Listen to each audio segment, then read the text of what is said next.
Hey guys, what's up? In this video, I'm going to tell you about add widgets on lock screen in Samsung Galaxy A55 5G device. So first of all guys, you have to go to settings. Now scroll down and here we have an option of a lock screen and AOD. So just tap here. Now after that again scroll and then click to added lock screen. So as you see on the center, we have an option of a widget. So just tap on widgets guys. Now all we have these widgets options like battery, calendar, clock, reminder and weather. So just select the widget what you want. So I'm just tapping to battery and I'm selecting this one.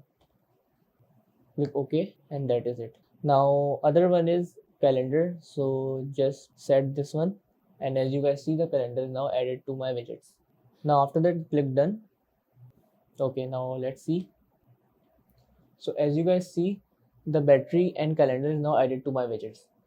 So that's how guys we can add widget in Galaxy A55 5G device. So that's it about the video. If this video helped you, kindly like the video and follow us for more tips and tricks. See you guys in next video. Take care.